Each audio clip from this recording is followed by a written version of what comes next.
Emmanuel Amoseny.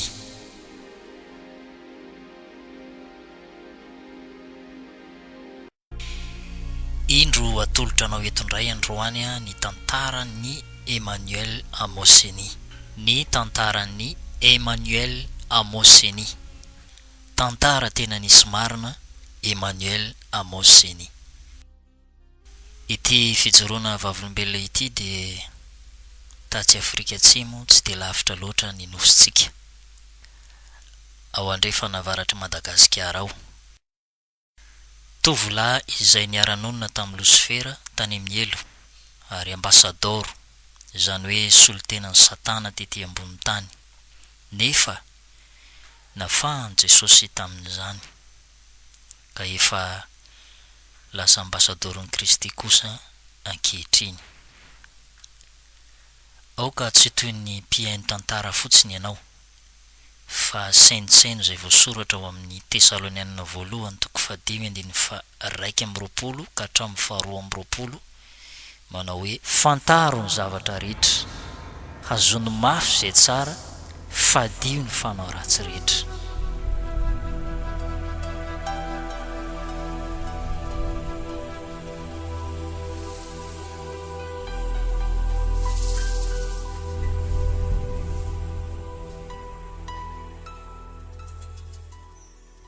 Amin'ny anaran'i Jesosy no azahoana mitantara aminao ity tantaran'ny Emmanuel Amoseny ity,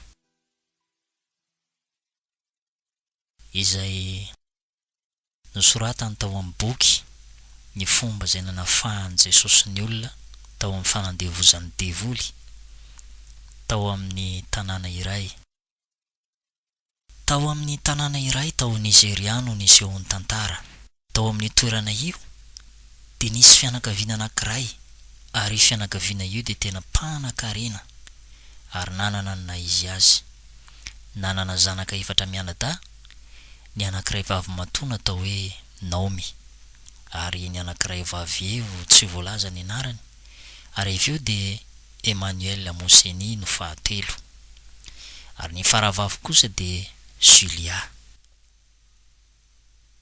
Izy ireo dia nianta tokoa, ary teo anatrehan'izany fiantantany izany dia velom-pelonana azy ireo olona manodidina azy.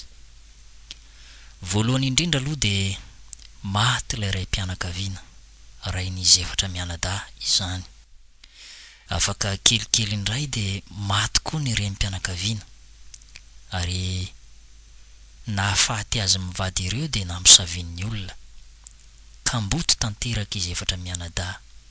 Taorian'izany dia tsy hita ary tsy fantatra izay nalehan'ny vavy matoa, ary ilay vavy evo kosa lasa adala. Dia izy mianadahy sisa no tavela, Emmanuel Amoseny sy ny zandriny vavy Julia. Nankoraka azy ireo ny dadabeny sy ny renibeny ka napetraka tany amin'izy ireo izy mianadahy kely, nonina sy na tsy ary fahasambarana na tsy ary fafinaretana kanjo indrisy, fa vao tonga kelikely tany izy ireo dia maty koa ny dadabeany. Fotoana kely taorian'izay dia maty indray koa ny renibeany. Teo anatrehan'izany dia notaizana ray aman-dreny tsy fantatra ilay zandrin'ny Emmanuel Amoseny, fatratra ny anohanana, niaritra fijaliana, anohanana.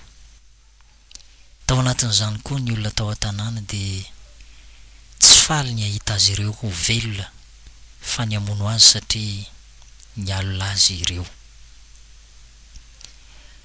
Nandritra izany dia nanana namana mpiara-mianatra tamin'ny Emmanuel Amoseny, nangoraka azy ka nitantara azy tamin'ny ray aman-dreniny. Dia nalain'ireo olona ireo indray Emmanuel Amoseny, na tsiaro ny adana izy, nentiny tahaka ny zanaka, nefa taty aoriana dia fantany rehefa no adiadiny fa nanan-karena, nanana volabe ity zazalahy atao hoe Emmanuel Amoseny ity. Tena ampijalijaliana indray zara raha nihinana nampiasainy ary dia tamin'ny hariva ihany no mba mihinana. Io sakafo hariva io no nataony karamany tamin'izy nampiasainy. Maro dia maro ny fanontaniana napetrany tamin'ny Emmanuel Moseni. Farany dia tapa-kevitra haka ny lovan'ny Emmanuel Moseni ireo olona ireo. Nentiny tamin'ny fiarakodia tany anaty ala izy indray andro, ary tao izy no nametraka fanontaniana maro dia maro momba ny lovany. Nilaza nefa ilay zazalahy fa tsy mahalala na inona momba izany izy.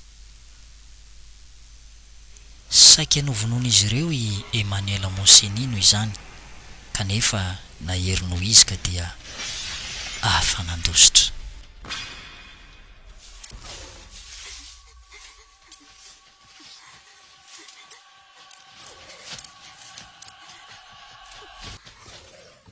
Nisy lavaka tokotokony 2 metatra sy 20 dia nilatsaka tao anatiny izy ka norakofany ahitra ny vavalavaka dia avotra soamantsara. Rehefa afaka teo dia niverina indray tany an-tranony ray aman-dreny ny Emmanuel Moseni dia nipetraka irery tao izy. Ny fialonany tao an-tanàna azy dia mbola nitoy ihany. Tadiavin'ny olo vonoana izy, indraindray mihinana, indraindray tsy mihinana, mijaly be izy, ka dia nanatona fiangonana iray tao an-tanàna, dia fiangonana Assemblée de Dieu tao Nigeria izany. Tsy nafantatra an' Jesosy anefa izy tamin'izany, fa dia nialokaloka fotsiny no nandehanany tao. Tsy fantatry ny mpiangona tao koa ny mombamomba azy ka dia mbola nitoy ihany ny fijaliany. Tamin'ny fahavelomany ray aman-dreny raha mbola nianatra tao amin'ny sekoly fanabeazana fototra izy, tokony 12 taona teo eo tamin'izay, dia nisy zazavavy anankiray antsoina hoe Alice, sady iray tanàna taminy. Iray tanàna taminy no iray sekoly taminy koa, ary iray W mihitsy aza. Dia nanomboka ny fankatia izy ireo ka lasa ny fanafatrafatra fa hivady rehefa lehibe. Rehefa samy tafita tamin'ny fianarany, nandeha ny andro, nandeha ny fotoana, lasa nandrato fahaizana tany amin'ny toeran-kafa i Alice, fa izy kosa tsy afaka nanohy ny fianarana intsony. Noho ny fahorianany anjady teo amin'ny fiainany sy ny fahakambotriny, dia tody soamantsara tamin'ny fianarany i Alice tany amin'ny toerana nandaliana ny fahaizana. Lasa sekretera amin'ny banky tao Nigeria. Nandritra izany fotoana nandratony fianarana izany dia nianatra koa momba ny asan'ny maizina i Alice, nanao ody ratsy. 20 taona kosa i Alice raha nivady izy ireo, nanao tokantrano maso, na tsy aro sambatra aoka izany satria nanan-karembe ary nahazo ny Alice tamin'ny devoly. Nanana building, réfrigérateur 4, trano tsara tarehy feno fanaka mihaja sy lakozia, tsy nisy zavatra nahory, vola tonga tao, na tsy aro ny adana tokoa. Dia adin'ny Emmanuel Moseni ny fahoriany. Noho ny afaka volana vitsivitsy anefa dia natsapa zavatra hafahafa tao an-tokantrano izy. Rehefa niarana tory izy mivady kely dia tsy hitany tampoka tao am-pandriana i Alice, fa ohatrany matotosi ny tahona fikasoka ny nahitany azy. Dia raiky tahotra be izy. Ny alina manaraka indray dia tsy hitany tampoka teo i Alice, fa bibilava ngeza be no miara-matory aminy. Ny alina manaraka indray dia eniny mihira sy mandeha any ambany any i Alice. Noho ny niarana teo am-pandriana izy hijery anefa dia tsy afaka. Dia nanomboka tsy nahazo aina intsony izy, fa tadidiny sy tsaroiny indray ilay fahoriana ny ainany taloha. dia tsy azony intsony ny ainy, ka dia tapa-kevitra izy ny anontany dikany ireo zavatra hitany ireo sy ireo zavatra tsapany ireo amin'ny Alice. Notantarainy any Alice ireo zavatra miseho aminy ireo isan'alina. Lasa kely be toy ny taona fikasoka ianao rehefa jereko. Lasa biby lava ngeza be tsy hita tampoka, re mihira any ambany any, mandihy nefa izao tsy afaka makany aminao. Inona nge ny dikan'izany? Dia hoy Alice taminy, tsy misy tokony raharahinao izany e. Ianao taloha nijaly, nahantra. Fitiavako anao anie no nakako anao taty e. Fefa miadana ianao izao, ka aza miraharaha izay momba ahy, fa ataovy ampy anao ny fiadananao. De nala elo be i Emmanuel Amoseny. De nala elo be i Emmanuel Amoseny, nala elo be ny fony.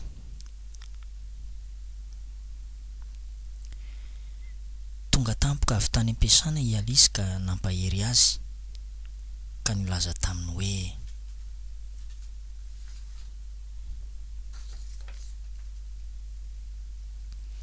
matoa anie ianao nalaiko vadiko de tiako e. Ary inona no ilainao fa omeko anao? Vola. Omeko anao daholo zany raha tianao. Fa aza malahelo any. De nanomboka nahazo aina indray i Emmanuel Amoseny. Nefa na izany aza de tsy tafandrimandry. Ndray andro raha lasa tany amin'ny banky Standard araka ny maha-sekretera azy Alice. Emmanuel Amoseny kosa tao an-tranondry zareo, dia tapa-kevitra hikaroka sy hisava satria mahatsiaro mijaly, mahatsiaro toy ny any an-tranomaizina. Dia nojereny tao amin'ny réfrigérateur, ka tsy nahitana na inona na inona fa tsy nofin'olona tao amin'ilay voalohany. Tao amin'ny faharoa manaraka kosa dia karandoan'olona no hitany, ary ny efitra iray tao ambanin'ny tany kosa na ny sous-sol dia nahitany zavatra mahatsiravana be mihitsy. Ran'olona no hitany tao anatiny, dia nisy tena napetraka koa tao anatiny. Misy vovo-javatra sy fitaratra ngeza be. Tao anatin'ny efitra iray indray nahitany lohan'olona miantona, dia miantona eny amin'ny plafond izany mahavariana. Dia nanomboka natahotra mafy i Emmanuel Amoseny.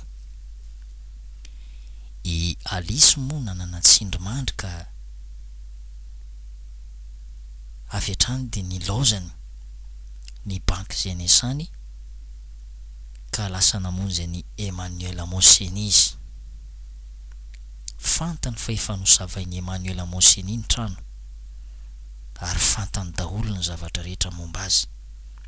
Dia tonga tao an-trano izy, tonga tampoka, ka niteny tamin'ny Emmanuel Amoseny hoe, miomana ianao fa hoentiko any amin'ny toerana iray.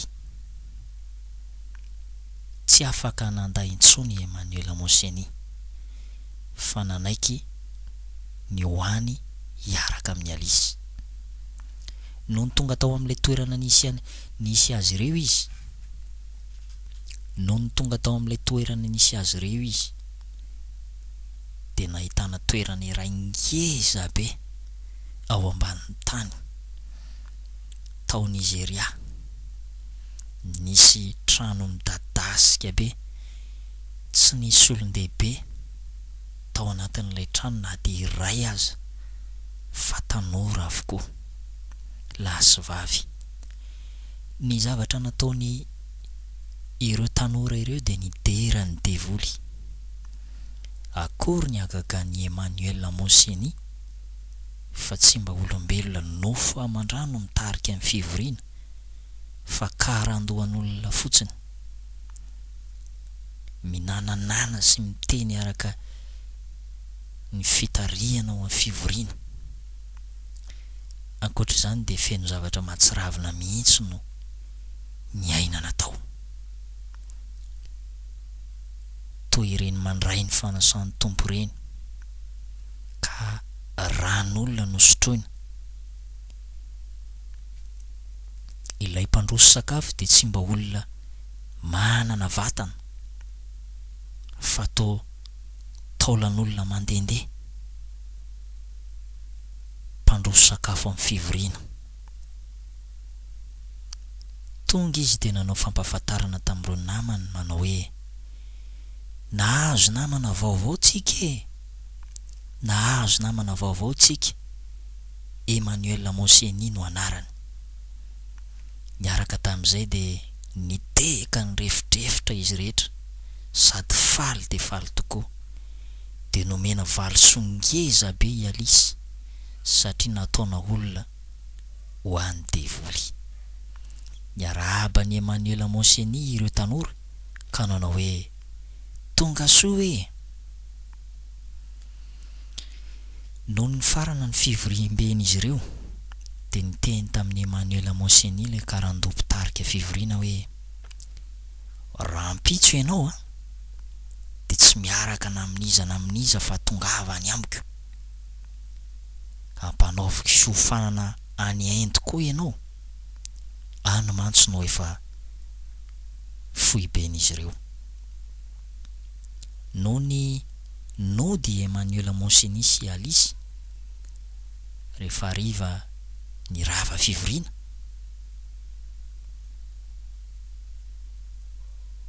dia natsapa zavatra hafahafa.